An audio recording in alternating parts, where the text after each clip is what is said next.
Nous sommes lundi 26 février 2024 et c'est une nouvelle semaine qui s'ouvre pour l'équipe du tribunal de l'actualité sur les antennes de vos médias leaders, auditeurs et auditrices de la radio Watt FM sur la fréquence 100.7, téléspectateurs et téléspectatrices de True TV au numéro 264 sur le bouquet Canal Plus et sur la fréquence TNT du multiplex. Mesdames et messieurs, bonjour et bienvenue à la première audience du tribunal de l'actualité pour cette semaine. Vous le savez, comme à chaque audience, je suis accompagné par des juges au siège. Juge Ofava, bonjour. Bonjour, Président Kaboré. Bonjour, juge Bougma. Bonjour, auditeurs et téléspectateurs. Oui, juge Vaha, bonjour. Président Kaboré, bonjour. Madame, Monsieur, bonjour. Pour cette première audience du tribunal de l'actualité, deux sujets ont été enrôlés pour vous. En première partie, il sera question des conclusions du sommet extraordinaire des chefs d'État de la CEDEAO qui s'est tenu ce week-end. Et en seconde partie, nous parlerons de l'adoption par l'Assemblée législative de transition de la loi portant conditions d'entrée et de sortie du Burkina. Et voilà donc pour le sommaire de cette audience que je déclare ouverte avec l'étape des avant-propos.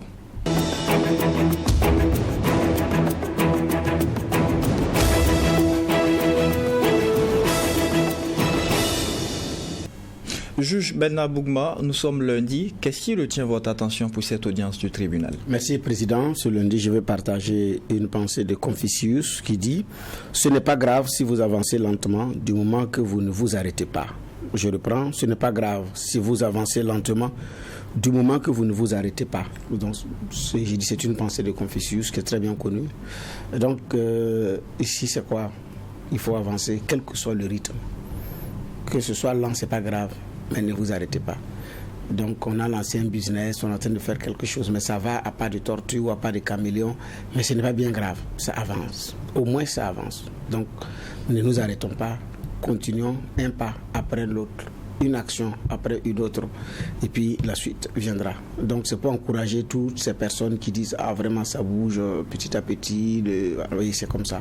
Ça va bouger petit à petit, après ça va atteindre une vitesse de croisière. » Donc encouragement à toutes ces personnes-là qui sont en train de, voilà, dans des petites choses, mais qui rêvent grand, c'est important aussi. Et à ceux également qui avancent lentement, mais c'est pas bon de s'arrêter, il faut toujours avancer, il faut continuer. Donc c'est pour souhaiter en même temps une très bonne semaine à tout le monde, beaucoup de courage au VDP et aux forces de défense et de sécurité qui ont été éprouvées particulièrement ce week-end, mais aussi encourager toutes ces personnes et toutes ces femmes qui sont dans l'humanitaire et qui travaillent à encourager, à donner de l'espoir et du sourire aux personnes déplacées internes à qui j'adresse une pensée spéciale. Excellente semaine et bon lundi.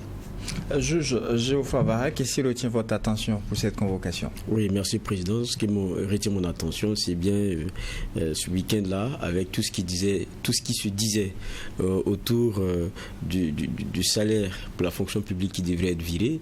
Beaucoup de messages, ça a tourné même quelquefois en boutade et autres. Et il y a la sortie du ministre Bassolement Bazier sur sa page personnelle Facebook et qui rappelle que les virements des salaires, en principe, ça se fait le 25 jours ouvrés de chaque mois et que lorsqu'il y a un événement précis d'envergure nationale, c'est-à-dire le 24 ou le 25, il se peut même que le salaire soit viré le 23. Donc, on est dans quoi qu'on dise, la réalité des choses. C'est-à-dire on n'est pas dans l'outre mesure ou quoi que ce soit.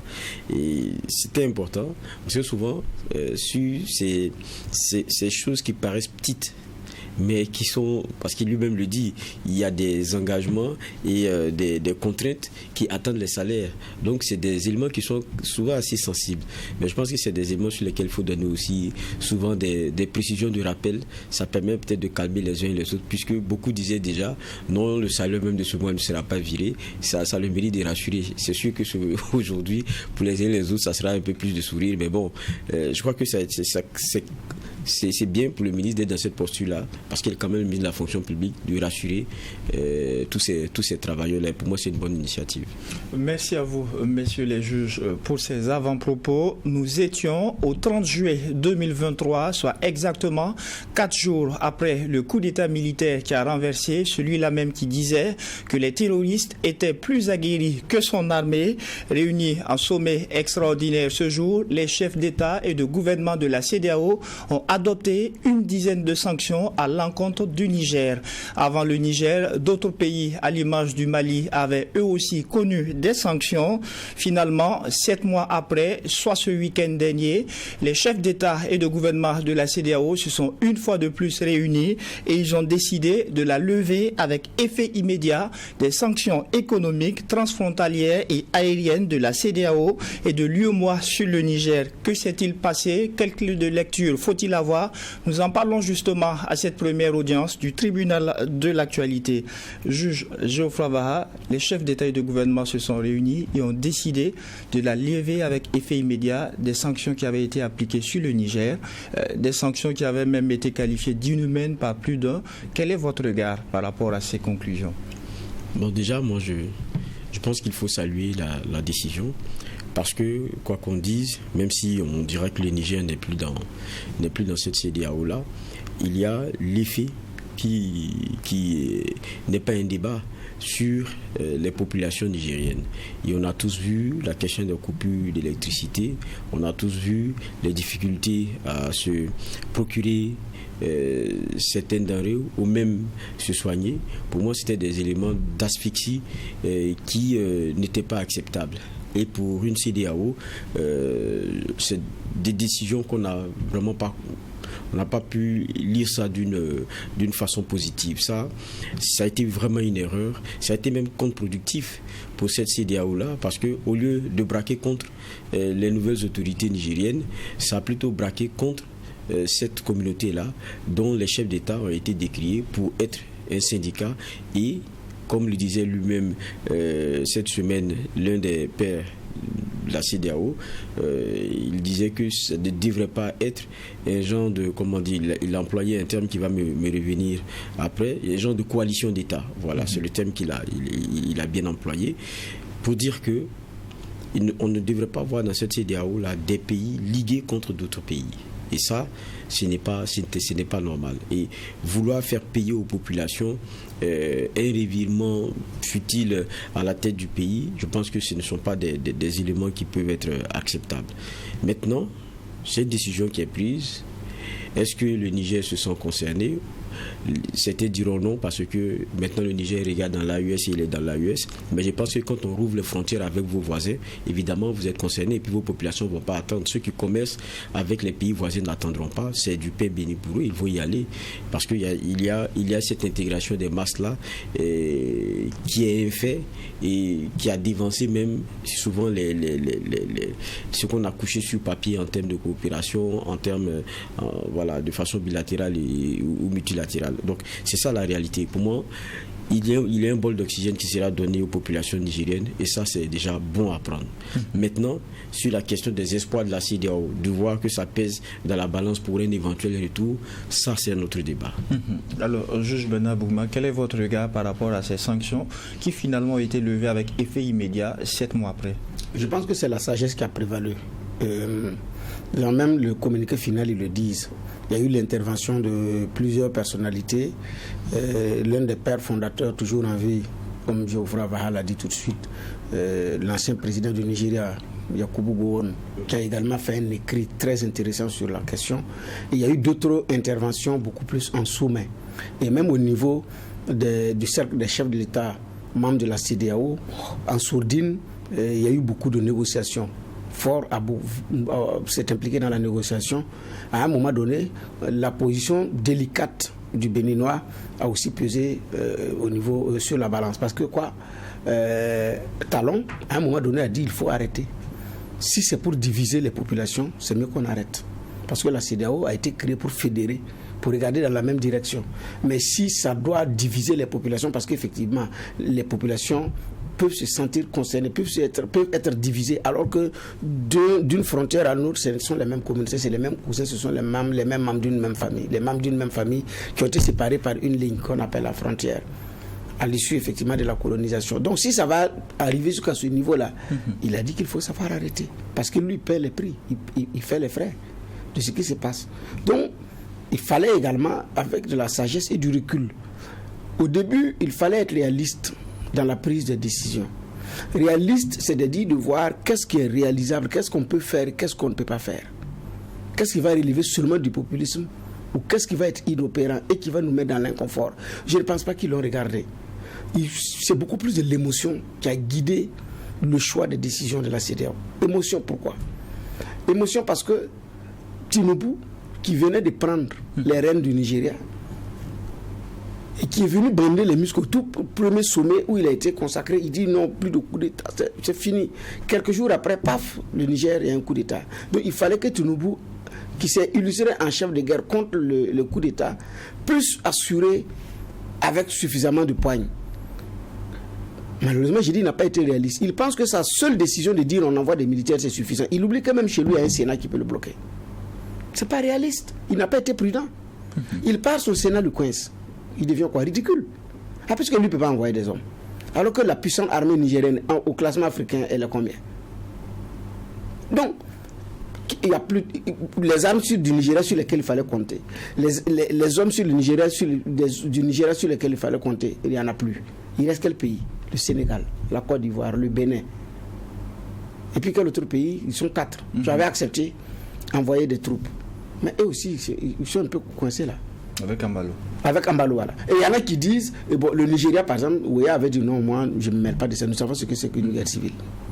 Je ne me mêle pas de ça. Fort dit, écoutez, je dépends plus de mon port. Si je m'amuse, c'est pas bon pour moi. J'aurai des problèmes à l'interne. Si le port est bloqué, c'est pas bon pour Lomé. Attends. Donc, il reste qui? Tous ceux qui avaient bandé les muscles, les rapports, les forces ne sont pas les mêmes. Alassane est fort chez lui. Il a un relationnel, il a de l'argent. Il a un pouvoir qu'il exerce. Macky Sall craignait également chez lui parce que, compte tenu du fait qu'il ne jouait pas franc jeu, il s'est dit si je m'amuse, on peut me taper. Donc il y avait un calcul derrière. Mais face au géant Alassane, qui est une ressource qui ne compte pas forcément sur. Et les autres, attends, il fallait être réaliste. J'ai dit, ils n'ont pas été réalistes. Donc c'est l'émotion qui a guidé ces décisions. Donc quand on lit les décisions qui avaient été prises, les sanctions qui ont été imposées au Niger, mais mon vieux, ce n'est même pas pour casser seulement le putschisme, c'est pour asphyxier le citoyen du Niger. Donc, et à la fin, l'effet escompté n'a pas eu lieu. Puisque ce qu'ils voulaient, c'est asphyxier les Nigériens pour que, comment on appelle ça, fatiguer les populations maintenant sortent chasser ceux qui ont fait le coup d'État. Parce que ce qui avait été envisagé, c'était une opération militaire en commando pour aller soulever Bazoum. Bon, ça c'est dans 24 heures. Oui, c'est 24 heures chrono. C'est un film, c'est pas possible. Même ceux qui regardent 24 heures chrono reviennent sur terre parce qu'il y a certaines actions qui ont été mises pour donner du piquant au film. C'est pas possible. Donc, nous, en une semaine, voilà, on va aller les déloger et réinstaller Bazoum, qui est entre leurs mains. Non, ça c'est pas possible. Il fallait être, pour certains même qui étaient des militaires et qui siègent dans cette CEDEAO là, je pense qu'il fallait être réaliste. Bon, donc la réalité du terrain a fini par rattraper. Maintenant, sagesse et en même temps la CEDEAO devient ridicule. Ah oui, avec effet immédiat. Alors qu'il y avait deux conditions qui avaient été posées pour lever les sanctions. Aucune de ces conditions. Première condition, calendrier électoral bien établi pour la fin de la transition. Deuxième condition, libération de Bazoum. Ils n'ont ni l'un ni l'autre. Et puis ils disent avec effet immédiat. Ils donnent tout au Niger avec effet immédiat. Donc ils bénissent le coup d'État. C'est bon. Mais en même temps, Bazoum est toujours, leur camarade est toujours entre les mains des militaires. Mais c'est ça, j'ai dit, c'est ridicule. Au moins, c'est même un point, il faut demander. On s'est dit, bon, on va alléger les sanctions. Voilà les sanctions qu'on laisse, on attend la libération de Bazoum. Même ça, rien. Non, mais j'ai dit, en même temps, elle devient ridicule.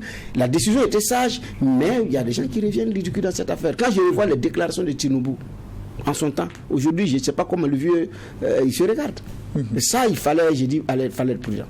Alors, juge Favaha, il y a tout de même deux aspects qui n'ont pas été obtenus par la CEDEAO, mais on a obtenu la levée des sanctions avec effet immédiat, pas de libération du président déchu, Bazoum, également pas de canevas pour un retour à l'ordre constitutionnel normal au Niger.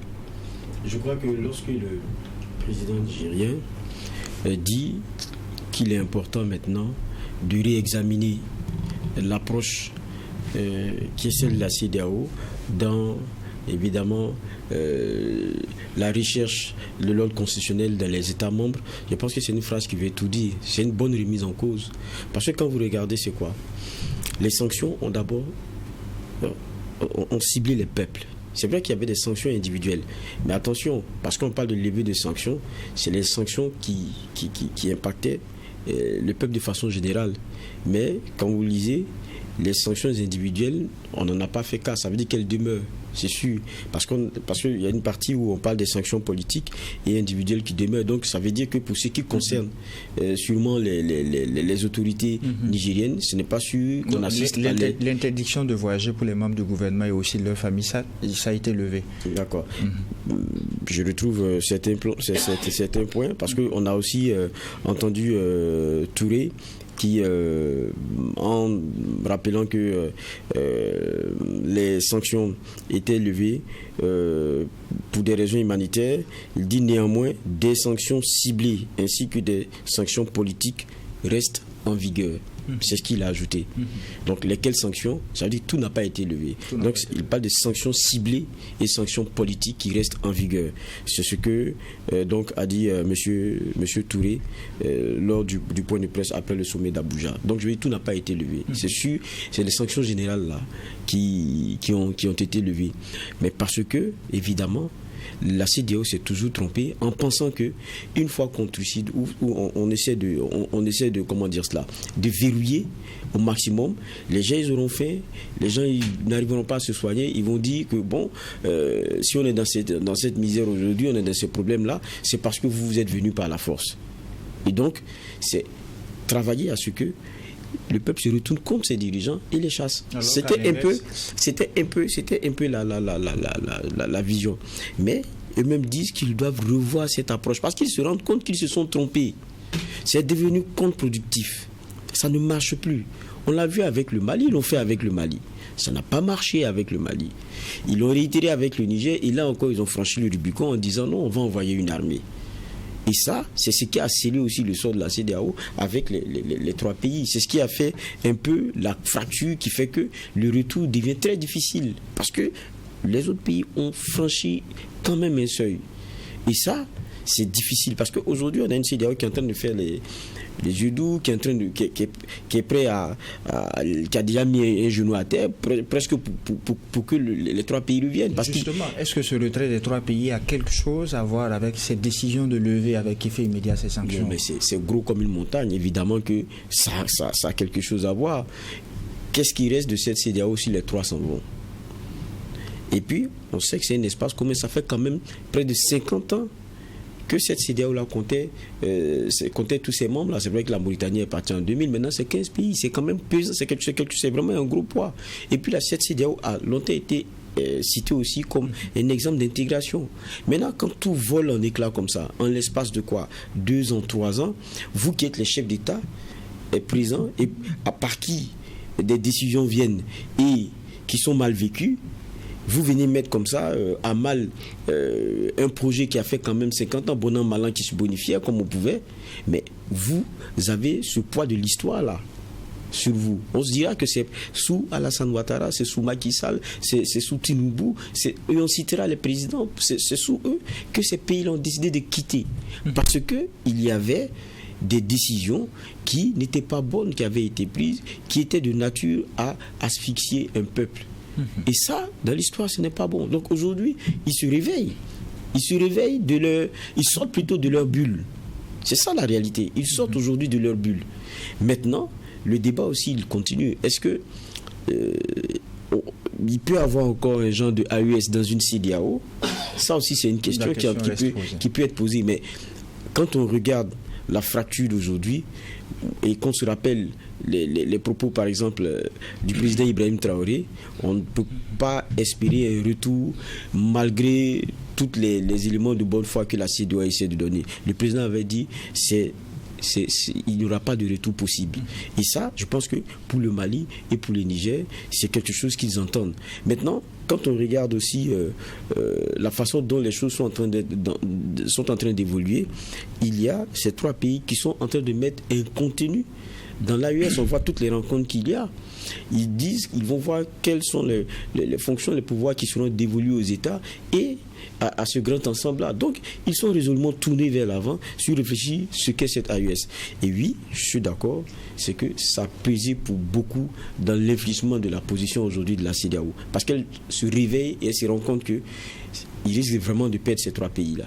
Juge Bougma, est-ce que pour vous également, le retrait de ces pays de l'AES a pesé pour la levée avec effet immédiat de ces sanctions? On sait aussi qu'il n'y a pas que le Niger. Les autres pays de l'AES et même la Guinée, qui avait un certain nombre de restrictions, les ont vus lever également. Oui, ça a pesé, ça il ne faut pas concevoir la face. Les propos de Talon sont très indicatifs de la situation. Il a dit qu'il faut arrêter. Si ça doit diviser les populations, si ça doit diviser les peuples, il faut qu'on arrête. Parce qu'on l'a fait dans le but de maintenir de l'ordre. Mais si ça va en tenir plus de désordre, il faut arrêter. C'est clair que ça a pesé. C'est vrai que beaucoup disaient que c'était mieux que les 3 pays suspendent d'abord, compte tenu des implications, évaluer et puis quitter totalement. Mais bon, là, ils ont effectivement claqué la porte, je dis bien avec effet immédiat, comme ils l'ont dit dans leur communiqué, mais ça a beaucoup contribué. Et quand effectivement j'écoute le président de la commission, Touré, je me demande qu'est-ce qui reste même comme sanction. Je me demande, parce que quand vous lisez le communiqué final, la question que vous posez, c'est quelle sanction d'ailleurs qui reste, qui n'a pas été levée. Je ne sais pas. Même comment on appelle ça, l'interdiction du recrutement là. Par rapport au Mali. Ils ont levé ça. Les sanctions vis-à-vis de la Guinée, ça a été levé. L'interdiction de voyager pour les représentants du gouvernement et des membres de leur famille, ça a été levé. La conférence décide de lever les restrictions imposées au recrutement des citoyens de la République du Mali à des postes professionnels au sein des institutions de la CEDEAO, levé. La conférence décide de lever les sanctions financières et économiques à l'encontre de la Guinée. Elle instruit le président de la commission d'inviter tous les 4 États membres de la CEDEAO en transition aux réunions techniques et consultative de l'organisation ainsi qu'à toutes les réunions liées à la question de la sécurité. Il reste quoi? C'est le point 31 là où ils disent que la conférence décide de maintenir toutes les autres mesures prévues par les décisions et instruments pertinents de la CEDEAO, de l'Union africaine et de les réexaminer le cas échéant en fonction des progrès réalisés. Bon, le reste là. On a par exemple le fait que jusqu'à présent, les 3 chefs d'État de l'AES ne peuvent pas participer aux différents sommets. Non, ça c'est le principe, c'est ce qu'ils disent. Ça, le principe, même celui qui opère un coup d'État, c'est que lui, il n'est pas admis à la table des chefs d'État. Ça aussi, ça aurait pu être levé parce que le Burkina et le Mali l'avaient demandé à un moment donné. Ils avaient demandé à un moment donné. Voilà. Donc ça c'est basique. Je pense que ceux qui avaient opéré le coup d'État même s'attendaient plus ou moins à ça, mais bon, bref. Et maintenant, c'est pourquoi la question que je me pose, c'est quelles sanctions même qui restent, puisque tout a été pratiquement levé. Mais maintenant, la décision de claquer la porte, effectivement, de la CEDEAO ça a beaucoup pesé. Parce que quand vous voyez le repositionnement stratégique du Togo à travers Fort et sa note par rapport aux produits à taxer en fonction de la provenance du port, ça en dit long sur les dividendes qu'il espère tirer avec les pays de l'AES, plutôt qu'avec ses pairs des autres États de la CEDEAO. Parce qu'avec les autres, là, qui dépend du port de Lomé? C'est pas la Côte d'Ivoire, c'est pas le Bénin, c'est pas le Sénégal, c'est qui? Lui, il avait bandé les muscles avec eux, mais il a oublié un effet chaud. Donc, ça, c'est ce retrait-là, ça a joué. Et c'est pas seulement le retrait, il y a eu l'intervention, j'ai dit bien, de certaines personnes, et le communiqué final même a cité certains organismes et tout. Donc, alors que même l'Union africaine au début a été réticente, a dit nous privilégions le dialogue plutôt que la force armée. La CEDEAO n'a pas écouté. Sur le même l'Union africaine, les premières heures, quand ils ont annoncé l'opération militaire, l'Union africaine dit nous la seule voie c'est le dialogue. Ce n'est pas, comment on appelle ça, une intervention. Oui, parce que vous demandez à des militaires d'aller tuer leurs frères d'armes, pas pour une rébellion, pas pour contrer une rébellion, pas pour contrer des terroristes, mais pour réinstaller un président.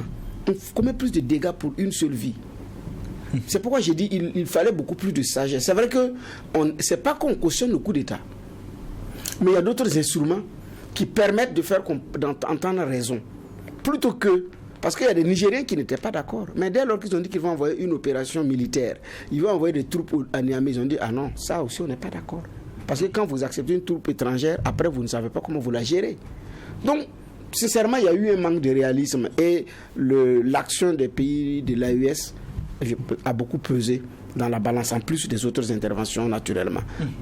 Mais à l'étape actuelle des choses, juge Fava, moins d'un mois après avoir claqué la porte justement de la CEDEAO, ces sanctions qui faisaient partie justement aussi de ce qui a été avancé comme argument pour quitter la CEDEAO ont été levées. Aujourd'hui, quelles conséquences pour l'AES?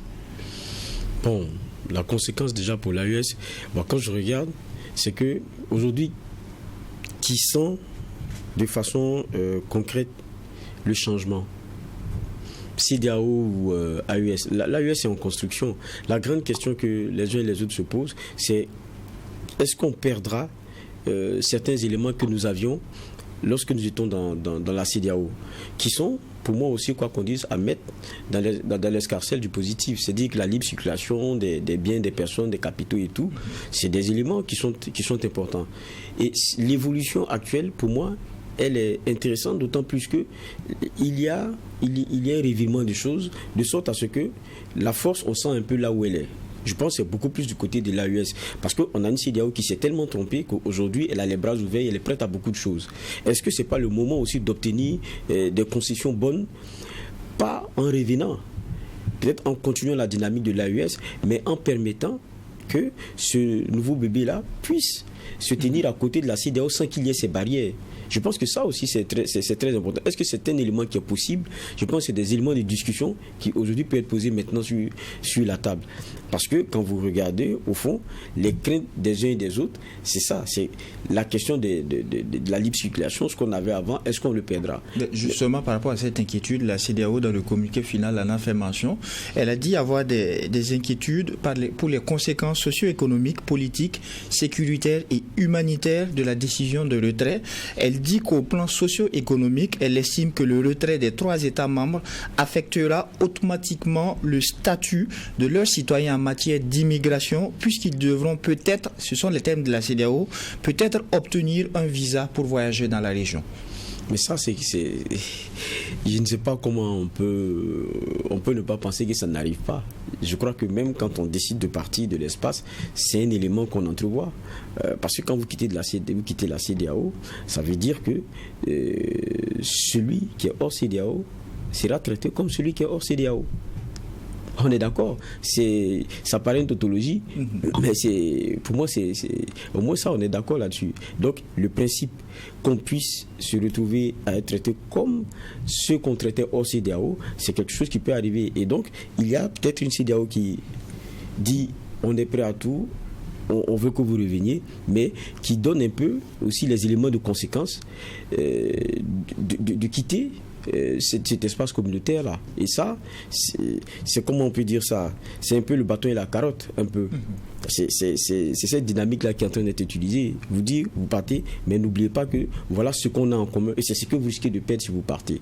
C'est un peu l'argumentaire qui est en train d'être posé. Mais est-ce que ça, l'AES l'écoute? Je ne pense pas trop, parce qu'il y a une dynamique qui est lancée et c'est autre chose. Mais en même temps, peut-être qu'on allait l'aborder.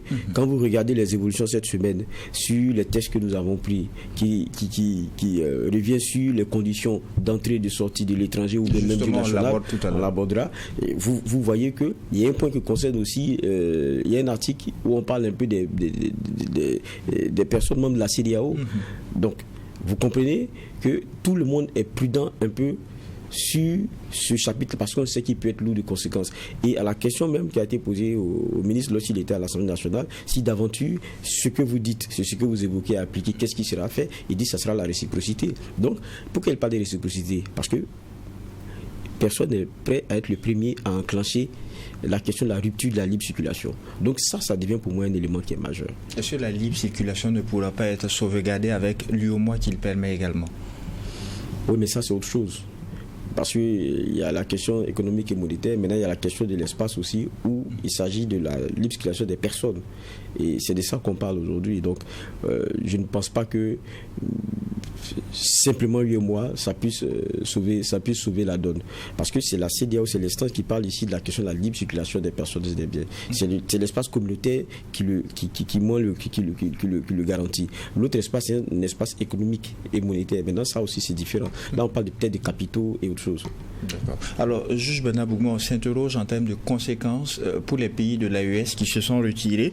Et la CEDEAO, sur des inquiétudes au plan socio-économique, estime que le retrait des 3 États membres affectera automatiquement le statut de leurs citoyens en matière d'immigration, puisqu'ils devront peut-être obtenir un visa pour voyager dans la région. Oui, mais c'est clair.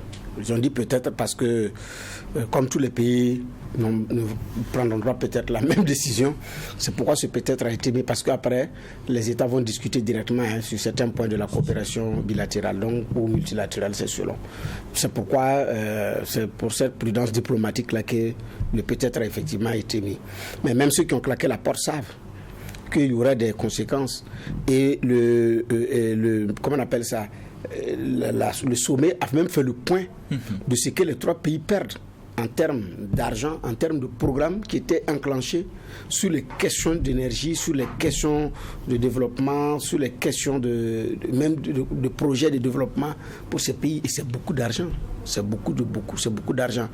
Et également, ce que ça va affecter comme citoyens qui travaillent dans les institutions, dans les organes de la CEDEAO. Ça va affecter tout ça. Et même sur le plan de déplacement.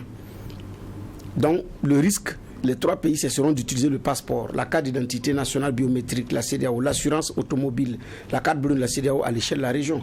Donc, il y a beaucoup de choses, effectivement, que les citoyens, directement, vont perdre. Ça, c'est clair. Mais, je pense également que c'est pour ça que les réunions s'enchaînent au niveau des États de l'AES. Cette semaine, c'était à Bobo pour réfléchir sur les questions d'aviation. Donc les États du Sahel qui réfléchissent. Sur les questions énergétiques, il y en a qui y travaillent. Sur les questions de développement, il y en a qui y travaillent. La mutualisation sur les questions de sécurité et de défense, il y a également des entités qui y travaillent, qui sont en train de réfléchir à la mobilisation de ressources de façon commune. Il y en a qui y travaillent. Je pense que les États membres de la CEDEAO ont regardé tout ça. Ces messieurs-là sont en train de s'organiser autrement pour pouvoir s'affranchir de la tutelle. Parce que la coupure d'électricité au Niger leur a fait très mal quand le Nigeria l'a fait. Le Nigeria coupe l'électricité. Où est logé Bazoum? Où est détenu Bazoum, pardon? L'électricité coupe, on dit que c'est inhumain. Haya. Vous avez coupé, non? C'est juste sur tous les citoyens. Non. Donc, voyez-vous, c'était la cascade. Mais maintenant, pour arriver effectivement à cette étape-là, ils savent que ces messieurs-là sont effectivement en train de réfléchir à d'autres alternatives. Sinon, le manque à gagner, c'est beaucoup. Je ne pourrais pas tout citer, mais il y a beaucoup de programmes qui vont fermer compte tenu de cette situation. Et ça va affecter également les membres, les citoyens. Et même au niveau de la BIDC, la banque d'investissement, là, ça va impliquer. Et puis au niveau institutionnel, voilà, on dit à l'analyse des implications au niveau institutionnel, la conférence note que le retrait des 3 États membres nécessitera non seulement la fermeture de 4 agences régionales au Burkina, de 2 organismes régionaux au Mali et d'un bureau régional au Niger, mais qu'il affectera également la sécurité de l'emploi de quelques 130 membres du personnel de la CEDEAO qui sont des citoyens des 3 pays, 77 du Burkina Faso, 23 du Mali et 32 du Niger. Donc même pour des Burkinabés, des Nigériens, des Maliens qui travaillent dans des organismes ou des institutions rattachées à la CEDEAO, ça va les affecter directement, ça va affecter même leur emploi, c'est ce que effectivement le communiqué dit. Mais maintenant il y a les sièges qui sont établis aussi dans certains pays. L'OAS à Bobo, c'est l'entité qui s'occupe des questions de santé et bien d'autres organismes qui sont, comme ils l'ont dit, comment on fait pour pouvoir effectivement régler ça. Je pense aussi que la conférence, dans les perspectives, a dit quelque chose de très important. Il faut que quand même je lise cela, parce que ça c'est vers la fin, parce qu'elle a instruit de réfléchir et que les ministres de l'économie, les ministres d'économie et des finances des différents pays se réunissent rapidement pour réfléchir sur les mécanismes de financement d'une force antiterroriste à l'échelle régionale. Donc, certainement, l'activation de l'initiative, pour ne pas dire, oui, l'activation de l'initiative d'Accra et de bien d'autres, comment on appelle ça, des instruments. Donc, ils ont chargé la commission également d'élaborer une stratégie de communication efficace pour impliquer les États membres. Ça, c'est dans les perspectives. Mais maintenant, au niveau des perspectives, il y a une mise en garde qui a été, voilà, on dit, le point 45. À cet égard, la conférence appelle tous les partenaires à respecter la souveraineté et l'indépendance des États africains et à s'abstenir de toute intervention ou ingérence qui déstabilise les États membres et porte atteinte à l'unité régionale. On aurait cru que c'est un Burkinabé qui parle, un Malien qui parle ou un Nigérien qui parle. Mais ça, c'est la conférence au sommet des chefs d'État comment on appelle ça, de la CEDEAO. Donc il y a un déclic quand même qui a été créé. Qu'il faut également dire à ceux qui viennent pour déstabiliser, qui s'ingèrent dans les questions de souveraineté, qui ne facilitent pas la tâche aux États et ça déstabilise la sous-région. C'est si la conférence arrive à cette conclusion, elle sait de quoi elle parle. Et ça, c'est un élément qui est très important pour la suite. J'ai dit que ce sont des bonnes perspectives parce que avec ce qui s'est passé dans ces États, qu'ils repartent à la CEDEAO, qu'ils ne repartent pas, mais il y a quand même une CEDEAO que les partenaires vont regarder autrement et vont interagir maintenant autrement parce que les choses ont pris une direction. Parce que même dans les États où il n'y a pas encore eu de crise, qui est entraîné ce mouvement de renvoi de chef d'État ou de renversement de chef d'État, il y a une jeunesse qui gronde en sous-main contre certaines puissances clairement identifiées. On a vu la fronde anti-française dans les événements à Dakar. C'était très prononcé. Les intérêts français ont été la cible de beaucoup de manifestants. Avant que la crise ne se tasse en Côte d'Ivoire, on l'a vu pendant la rébellion.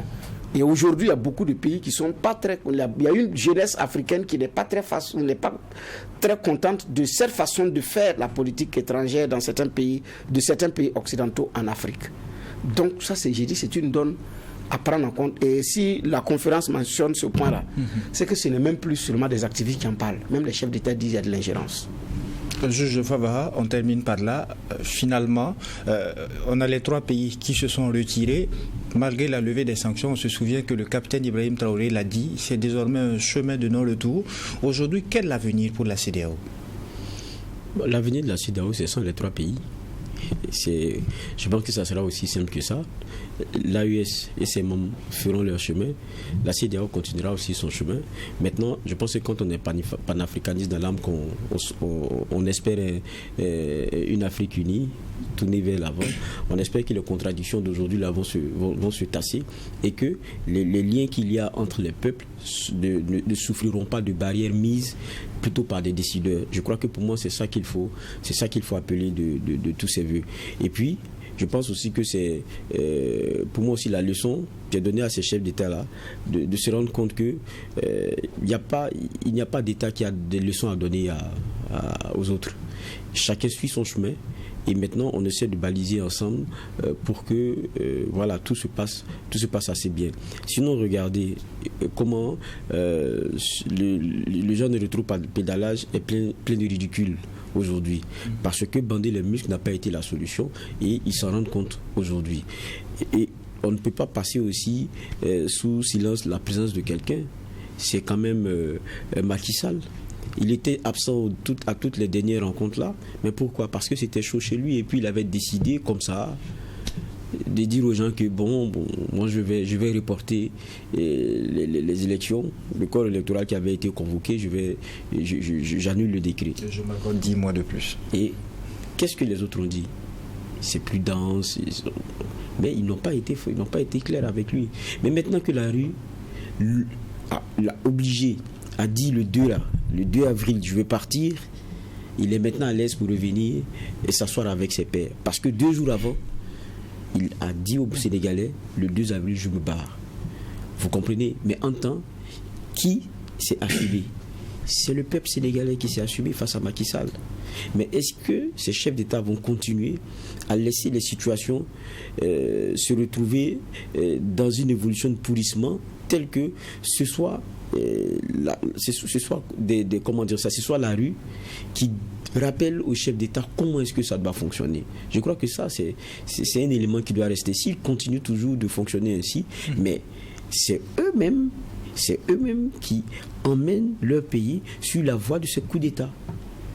C'est cette façon de gérer, c'est cette façon de se comporter qui fait que les pays là vont sur la voie des coups d'État. Alors que ce sont des moments aussi d'instabilité qui pour moi ne sont pas forcément bonnes. Ce n'est pas le moyen indiqué pour le renouvellement. Parce qu'à chaque fois, si vous partez de coup d'État en coup d'État, c'est du recul. Et ça, c'est des réalités. Et on espère que pour ces pays de l'AES aussi, c'est que les transitions là se feront de sorte à ce qu'on retourne à un ordre normal assez vite. Parce qu'il faut restructurer les choses, il faut refonder ces États là. Mais c'est les transitions qui le permettent, chacun fait son travail et il part. Je pense que c'est comme ça qu'il faut comprendre les choses. Dr Emile, avec vos juges Boukma, pour vous, quel est l'avenir pour la CEDEAO aujourd'hui? Bon, en fait, l'avenir dépendra de la sagesse et de ce qui va suivre. Le chef de l'État l'avait dit, c'est un chemin de non-retour pour la sortie de l'AES. Oui, il a dit que c'est une sortie de non-retour, mais est-ce que c'est pour autant que la CEDEAO va sombrer? Je ne pense pas. J'ai dit tout dépend de comment est-ce que les autres États qui restent vont se réorganiser à l'échelle communautaire.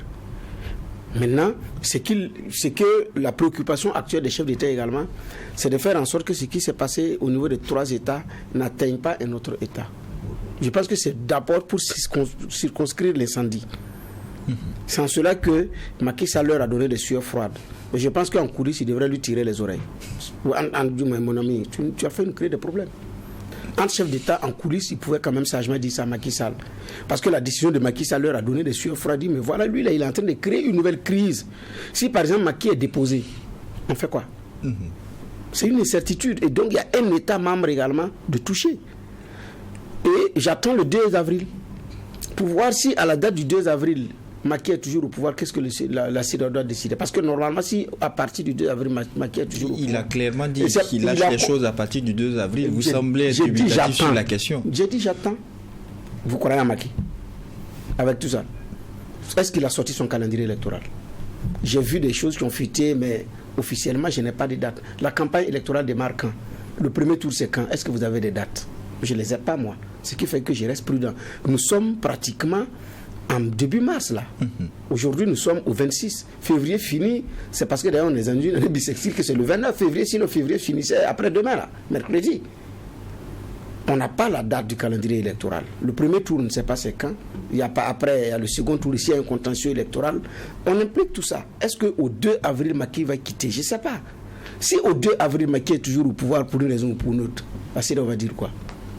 Normalement, on devait suspendre le Sénégal. Interdit Macky de voyager dans les États de l'espace parce qu'il n'est plus président légitime. Moi, j'attends ça. Pour voir est-ce que la CEDEAO sera cohérente avec elle-même. Donc, Macky Sall leur a mis, j'ai dit bien, dans l'inconfort. Donc, l'avenir de la CEDEAO aujourd'hui dépend de quel avenir les chefs d'État vont envisager.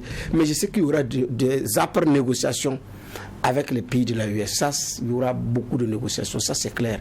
Et ils ont même dit dans le communiqué final, comme on appelle ça, d'intégrer les leaders religieux et coutumiers et traditionnels dans les négociations. Ça a même été clairement mentionné dans le communiqué final pour pouvoir négocier sérieusement pour que ces messieurs-là reviennent.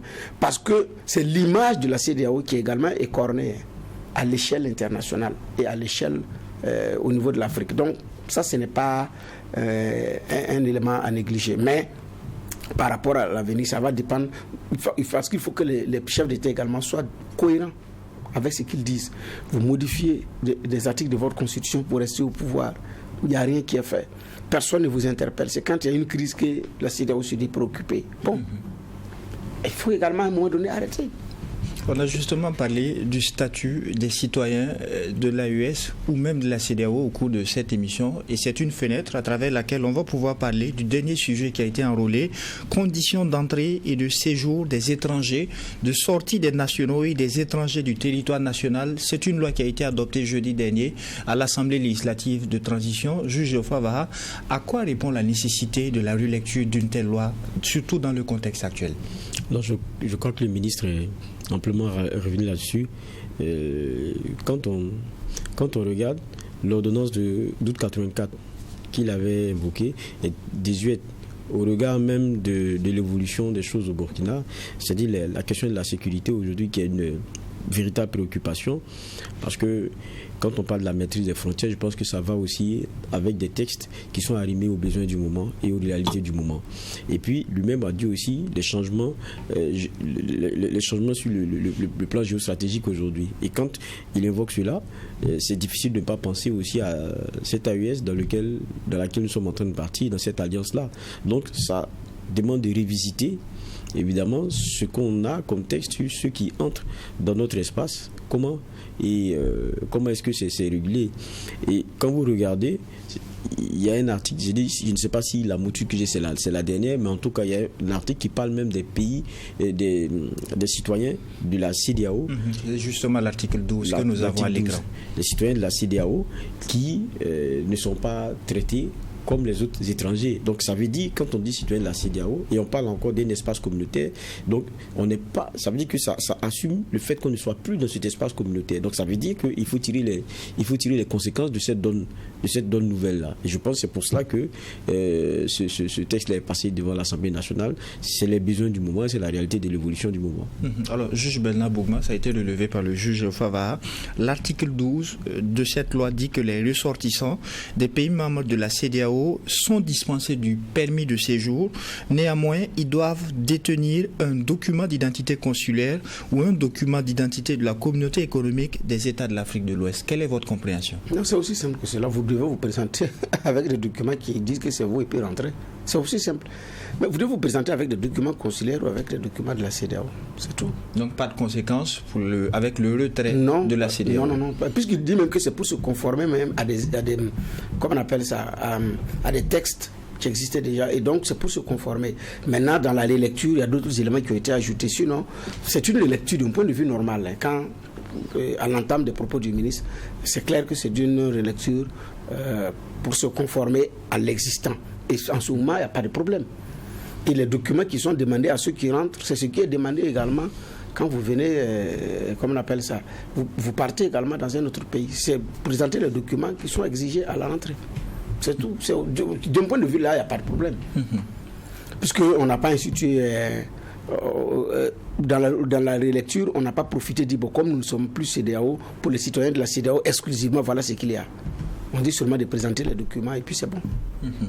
Alors, juge Favaha, on le disait aussi tout à l'heure, on a une CEDEAO qui dit dans ses textes que peut-être que les citoyens de ces pays qui ne sont plus membres de la CEDEAO devront utiliser des visas. On a le Burkina qui, dans sa nouvelle loi, dit également que les populations des pays membres de la CEDEAO devront détenir un document d'identité. Il y a cette peur de dire clairement les mots, visiblement. Non, il n'y a aucune peur. Je crois que c'est d'abord, quand vous revenez sur ce que la CEDEAO a dit, c'est des futuribles. C'est des futuribles, c'est des futurs possibles.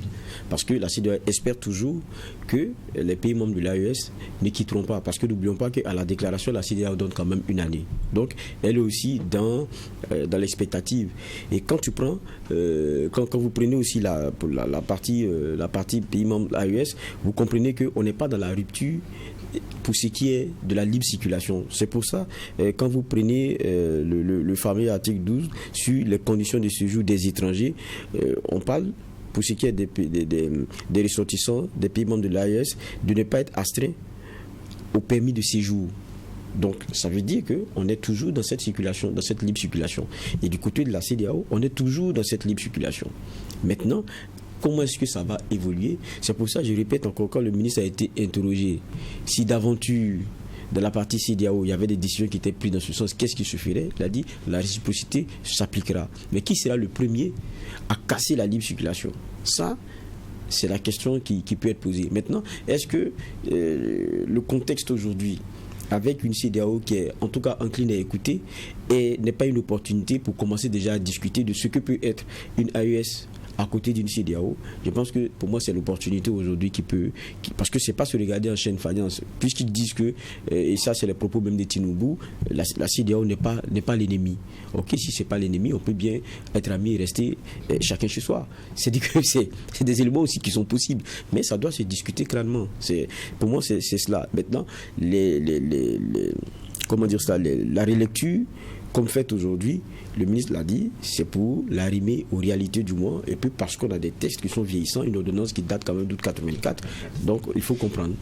Est-ce que vous êtes d'avis avec le juge Favara? C'est une fenêtre ouverte pour procéder déjà à des échanges par rapport à la suite à donner? Oui, c'est clair. Oui, ça c'est au moins clair que c'est par rapport à cela.